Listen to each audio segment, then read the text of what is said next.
They were good. They were really good, but I don't think it makes too much sense to talk after a football game about individual players, to be honest, because I thought, I'm not sure exactly, but 32 players around about we used tonight, and I liked all of them, what they did, to be honest. It looked really like proper football. Counter-pressing was extremely obvious, which is very important for us.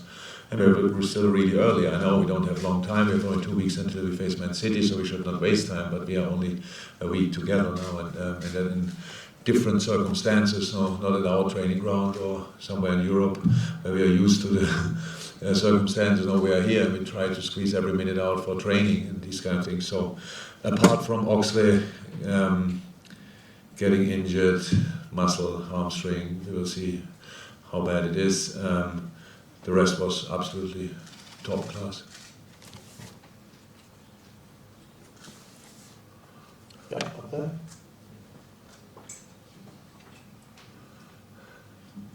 Thank you. Hi. What were some positives that you got from today's session today on the field?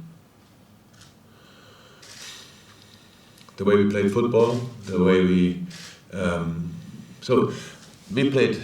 If you didn't see it and just read a result, we played a good game against United, but we lost 4-0 because we made mistakes in a completely wrong moments. In football, mistakes always more likely lead to goals or at least to chances.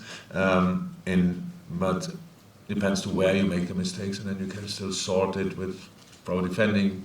The mistakes we made against United, they were not too sort anymore because it was just we were open in this moment. So we were much more compact today. We still played really good football, but we did against United as well. We scored twice, but we didn't do. So it was a clear step in the right direction, and that makes me really happy. How I said, it's our second game, and we have to work a lot in the next 4 weeks, I would say, especially to prepare the rest of the season. And I know there are already Premier League games, but anyway, we have to use the time, because from mid-September on we will not have time to train anymore, because we just played in every 3 days, and that's why it's so important that we get through these kind of things. And some players had 45 minutes was right for them, part of 30 minutes.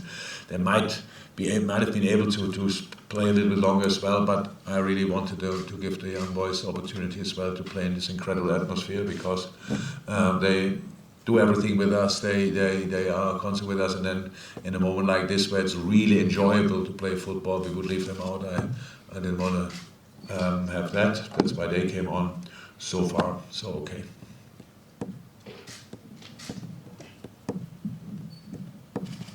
Hi, Jürgen. Alex was clearly upset when he came off, because he looked sharp, hasn't he? Yeah. He's obviously worked that hard to get himself in a position to try and mount a challenge for a place after a frustrating end to last season. Yeah, of course, it's very disappointing for us, because Oxley was really trained all the time really well since pre-season started, but it happened. Obviously, with Ox in the past, when it gets more intense, something can happen. Now this is just a muscle thing, and that's okay. We had worse situations, and so I'm okay with it. I don't know exactly how long it will take, but he will be back then, and then it's all fine. And then he obviously is a top class player. He can help us. In terms of Jota and Alisson, do you know what timescale you're looking at for those two? Not exactly. Ali, I think, has a chance for City. Joe or not. And what's Alisson's problem? What's he done? Ali, yeah. He feeds a muscle, abdominal, slightly. It's nothing serious, but we prepare a full season. So he can train, but just not like a goalie. He should not play at the moment. Not normal goalie training, but he has a pre-season, so he doesn't lose time. Yeah, these kind of things happen. The boys have to travel a lot, and then you do train, and you never know exactly. And it's only little things, nothing serious. But we have to be careful, because the rest of the season is much longer than the start. And just finally, when you go back to Merseyside, do you think Calvin Ramsey and Quivin Kelleher have been in a position to rejoin the group, or will they need more time, do you think? No. They will join the group, of course, no doubt about that. Yeah. If they join the group after we come back. Yeah. Time frame I don't know exactly, but okay, they will join a group, but when, I don't know. Hey, good. Marcus here from One Football. Can you talk about whether the World Cup in December, how does that affect how you approach your pre-season?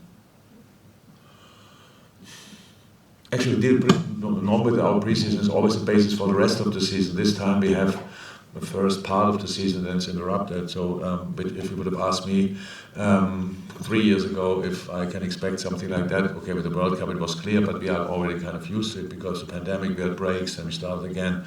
So it's not completely new to us anymore. And when these players have a time off, for example, the few who are not at the World Cup, they never have really a time off. They have always a training schedule to fulfill, so they don't lose a lot in these periods, which is very important for us. That's why we can give them at least as long as somehow possible time off with family and holiday and stuff like this, what they just need.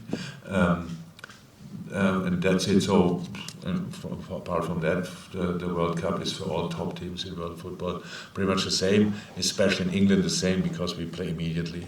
If you are in the final or if you play for third place, then you play a week later.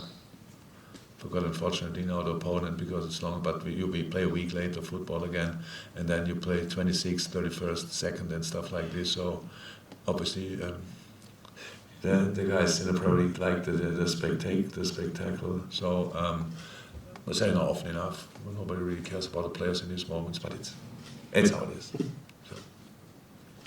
So. Before we let you go, Jürgen, you've been here a couple of days, Liverpool FC. How do you find the facilities, both in training and the stadium? Top class. Everything was top class from start to finish. Thank you very much. Singapore was absolutely outstanding. Even the coaches found the pedal place very good. A little bit had a little bit of destruction, which was absolutely great. And top. The welcome was outstanding. The city the things I saw look beautiful. Looks like a place you can have a good life, so that's good. Obviously we don't see everything, or not a lot even, but the first impression was absolutely outstanding, and it will not be the last time that I come here. If it would be closer, I would be more often here, but 14 hours flight is, I would say, not around the corner. So, but really, thank you for everything. It was top.